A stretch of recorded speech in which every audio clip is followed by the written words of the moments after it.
நண்பர்கள் அனைவருக்கும் வணக்கம்.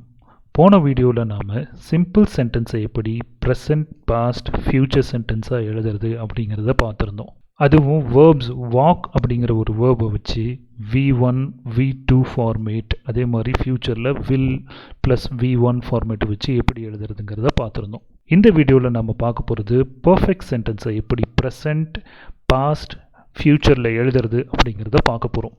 அதுக்கு நம்ம யூஸ் பண்ண போகிற வேர்ப் V3 ஃபார்மேட் டைப்பான வேர்ப். இந்த V3 டைப் ஆஃப் வேர்பை தெரிஞ்சுக்கிறதுக்கு முன்னால் வேர்ப் எத்தனை டைப் இருக்குது, அந்த வேர்ப் எத்தனை ஃபார்மேட்டில் வருது அப்படிங்கிறது நம்ம தெரிஞ்சுக்க வேண்டியது ரொம்ப அவசியம். வேர்ப் நமக்கு ரெண்டு வகையாக பிரியும். ஒன்று ஸ்ட்ராங் வேர்ப், ரெண்டாவது வீக் வேர்ப். நம்ம இதுக்கு முன்னால் சிம்பிள் சென்டென்ஸ் ஃப்ரேம் பண்ணுறதுக்கு எடுத்துக்கிட்ட வேர்ப் வீக் வேர்ப் தான். வீக் வேர்பில் நாம் வாக் அப்படிங்கிற ஒரு வேர்ப் எடுத்து இதனோட V1 V2 ஃபார்மேட் என்னென்ன இருக்கோ அதில் நாம் யூஸ் பண்ணோம். ஸ்ட்ராங் வேர்ப் அப்படின்னு பார்த்தீங்கன்னா கட், புட், இந்த மாதிரி நிறைய ஸ்ட்ராங் வேர்ப் இருக்குது. வீக் வேர்பும் நமக்கு நிறைய வீக் வேர்ப் இருக்குது. ஸோ இதை பற்றின டீட்டெயில்ஸ் எல்லாமே உங்களுக்கு இன்னொரு வீடியோவில் நான் சொல்லித்தரேன். இப்போதைக்கு V1 ஃபார்மேட் என்ன, V2 ஃபார்மேட் என்ன, V3 ஃபார்மேட் என்ன அப்படிங்கிறத மட்டும் நம்ம பார்ப்போம்.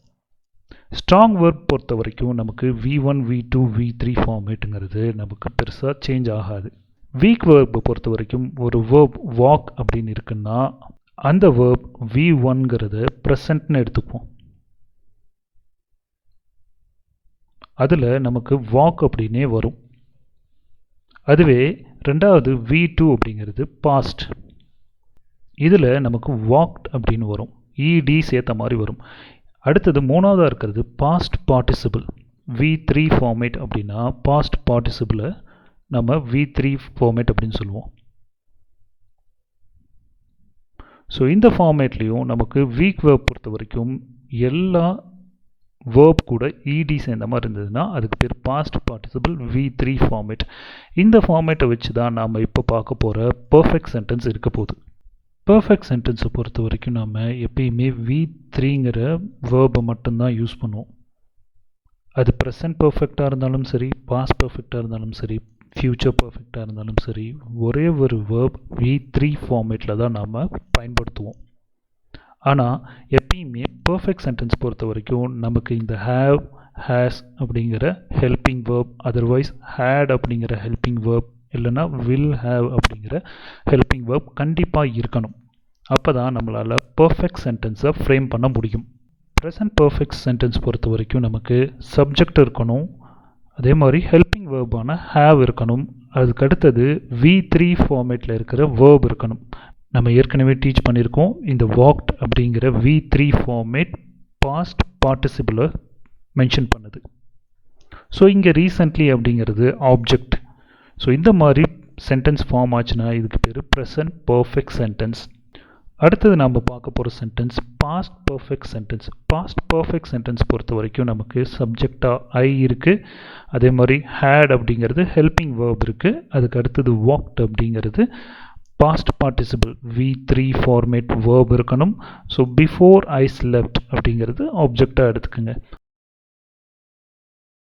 ஃப்யூச்சர் பர்ஃபெக்டில் நமக்கு சென்டென்ஸ் பர்ஃபெக்ட் சென்டென்ஸ் எப்படி வரும்னா I அப்படிங்கிற சப்ஜெக்டோட வில் ஆர் ஷெல் அப்படிங்கிற இந்த வேர்ப் ஃப்யூச்சர் வேர்ப் வரும், அதுக்கு அடுத்தது ஹேவ் அப்படிங்கிற ஹெல்பிங் வேர்ப் வரும், அதுக்கு அடுத்தது V3 ஃபார்மேட்டான அந்த ஆக்ஷன் வேர்ப் கண்டிப்பாக இருக்கணும். பை 8 o'clock tonight அப்படிங்கிறது ஆப்ஜெக்ட். ஸோ இந்த மாதிரி சென்டென்ஸ் ஃபார்மேஷன் ஃப்யூச்சர் பர்ஃபெக்ட் சென்டென்ஸில் இருக்கும்.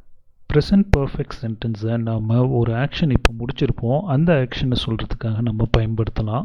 பாஸ்ட் பர்ஃபெக்ட் சென்டென்ஸை வித் ரெஸ்பெக்ட் டு அனதர் ஆக்ஷனை பொறுத்து நம்ம இது ஒரு ஆக்ஷனை முடிச்சிருப்போம், அப்போது நம்ம இந்த சென்டென்ஸை பயன்படுத்தி அந்த ரெண்டு ஆக்ஷனையும் சொல்லணும்.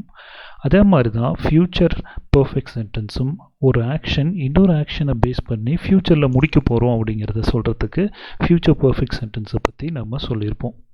இந்த மாதிரி இந்த சென்டென்ஸ்லாம் எப்படி பயன்படுத்துறது அப்படிங்கிறத நம்ம இன்னொரு வீடியோவில் பார்க்கலாம். இப்போதைக்கு சென்டென்ஸை எப்படி மேக் பண்ணுறதுங்கிறத மட்டும் நீங்கள் கவனிங்க. மீண்டும் அடுத்த வீடியோவில் பார்க்கலாம். இந்த வீடியோ பிடிச்சிருந்தா ஒரு லைக் போடுங்க, சப்ஸ்கிரைப் பண்ணுங்கள்.